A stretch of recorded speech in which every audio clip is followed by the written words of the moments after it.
In lesson 3, we begin to utilize all the things that we learned about in lesson 2 with perpendicular bisector and angle bisector.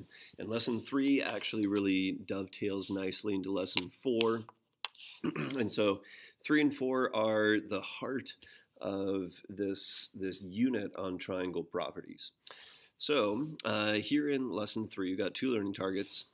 Number 5, calculate points of concurrency of triangles for the perpendicular bisector and angle bisector. So some new words to you might be concurrency. And then for learning target 6, we're going to do some constructions. We'll do the best that we can to show you what those look like on PowerPoint, and then of inscribed and circumscribed triangles. And these two terms, inscribed and circumscribed, might also be new to you. For this particular lesson, we used a lot of Geometer Sketchpad things, and so you'll want to refer to Geometer Sketchpad or just what we had in class. But for points of concurrency, point of concurrency is simply the point or intersection where two or more lines cross. And so, just a quick example. So, here. This right here would be a point of concurrency. It's where these 3 lines cross. And so, in this lesson, we're going to pick up 2 points of concurrency when it comes to triangles. And then in lesson 4, we're going to pick up 2 more points of concurrency when we're looking at triangles. All right, so what is the circumcenter? Well, the circumcenter is the point of concurrency. I'll abbreviate that to be POC. The point of concurrency of the perpendicular bisectors. Okay, and so if I had a triangle, again, this would be much better on Geometer Sketchpad, but if I had the 3 perpendicular bisectors of a triangle, and so here would be a perpendicular bisector of the bottom, and here would be a perpendicular bisector of this one. And then if I had a third one, you could see that the 3 perpendicular bisectors intersect at one place, and this is called the circumcenter. And here's what you need to know about the circumcenter. When you make the circumcenter, which is that point right there in the middle, okay, well, if you take that point and then extend it to each of the vertices, these distances, the 3 blue lines, are all going to be the same, which kind of makes them like radii of a circle. And so we could actually draw a circle using the circumcenter as the middle of that circle, and you would perfectly hit all 3 of these vertices right there of the triangle. All right, so the next one. The incenter. Well, the incenter is the point of concurrency of the angle bisectors. So you remember from lesson 2 that we talked about the perpendicular bisectors and the angle bisectors. Well, yeah, we're just applying that here now to circles. So again, if I had some sort of triangle, and then I did the 3 angle bisectors, well, let's see, let's cut this angle in half, and cut this angle in half, and then cut this angle in half. What you would notice is that these 3 lines crossed, and this point where they cross is called the incenter. And here's the deal with the incenter. What I can do is I can go ahead and take this incenter and then drop down and make some perpendicular lines to each one of the sides. So if this is perpendicular, this one's pretty close to already perpendicular, as is this one.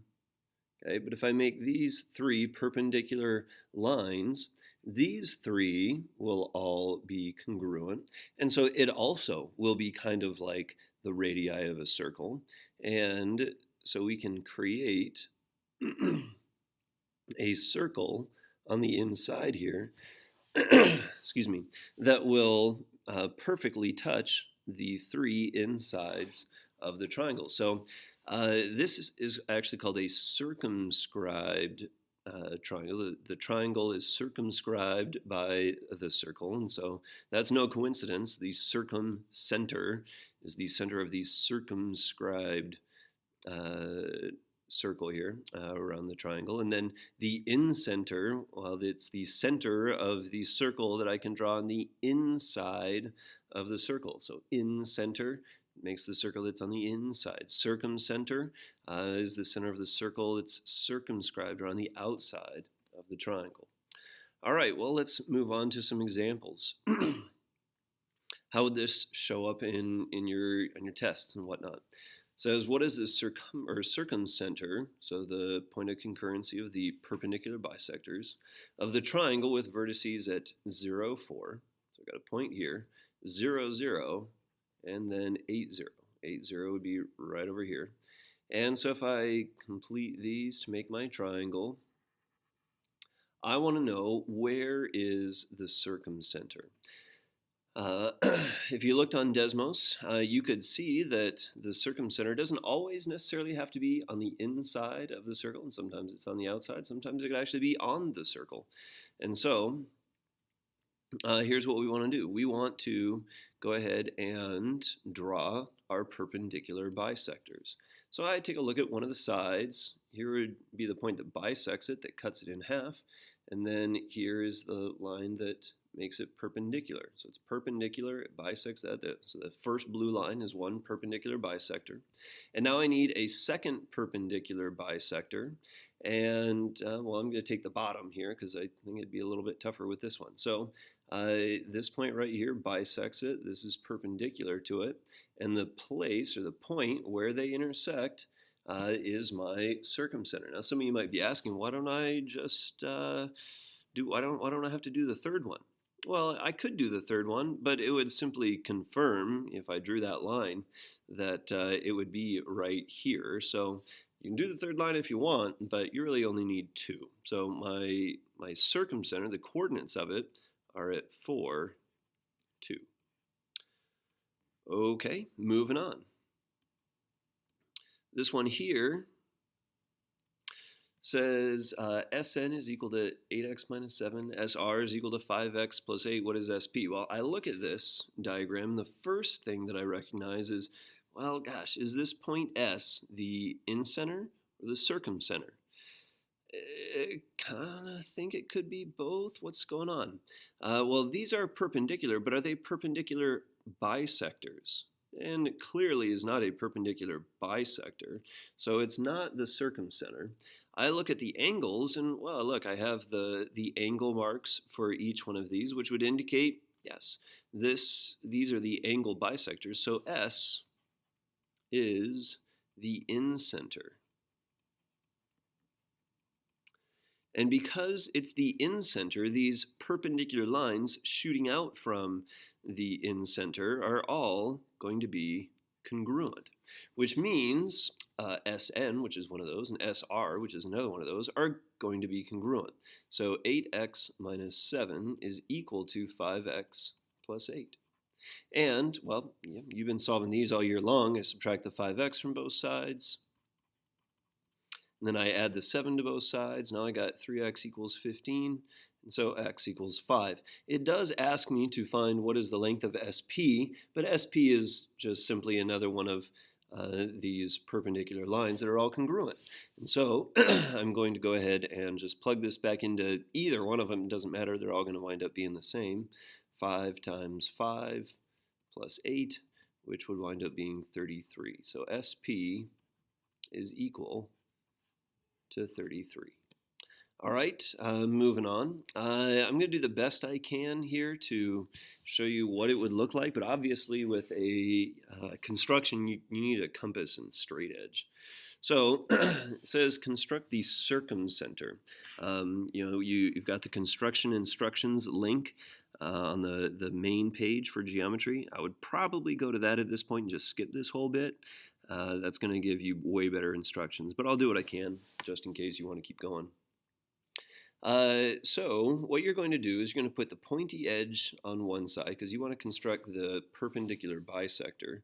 And so what you do is you put the pointy edge here, and then you use your pencil to kind of mark something that would look like this, and then keeping that same distance, put the pointy edge over here, and you would make another arc that would kind of look like that. And then you use your straight edge to go ahead and connect these right here, and that's going to wind up giving you your perpendicular bisector. So let's see if I can straighten that up a little bit. Okay, now one line is not going to do it for you. You need to actually have at least two. So I would do the same process over here, put the pointy edge here, and then do my big arc, and then put the pointy edge over here, and again do another big arc. Connect these 2 points right here, and okay, this right here becomes my perpendicular bisector.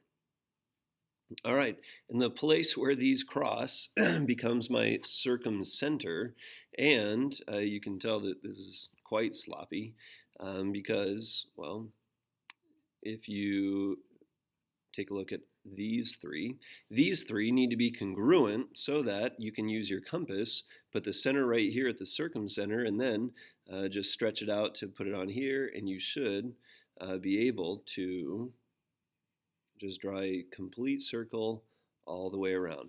And that's basically how I tell how well you did. If you make your circle and there's a whole bunch of gaps, or it doesn't actually look like a circle, well, then you don't get much credit.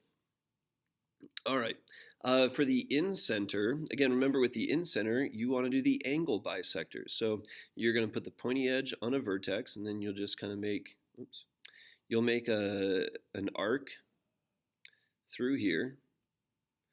And then using this point and this point, you're going to put the pointy edge here, and you'll make a mark out here. Then you'll put the pointy edge here, and you'll make another mark out here. This will be your angle bisector, and you'll go ahead and just connect these two to make your line. You got to do it with one more, so it doesn't really matter which one you choose. I'll pick this one, and we go ahead and put the marks here, and then again, you'll open it up. You'll have an arc that goes out here and an arc that goes out here, and you'll connect your vertex with that intersection point. And the place where these two cross is going to be your incenter. Now, the following step is always a little bit tough for students. What you need to do is you need to create a perpendicular line to one of these lines that goes through the incenter. And so what you're going to do is you're going to open up your compass, put the pointy edge here, and then you're just going to kind of make an arc. It'll be a little shallow, but it's usually something like this. Okay? And then using these two, you'll kind of do like a perpendicular bisector thing. So open it up, clearly more than halfway, put the pointy edge here, and you've got an arc out here, maybe an arc out here. And then take this point, connect it with this guy right here, and you wind up with a perpendicular line. And that's going to wind up being the radius of your circle. And so you just go ahead and put the pointy edge here, you stretch it out so that it's here, and then you just go ahead and draw your circle like this, and then you have your inscribed circle. All right, that's it for lesson number 3.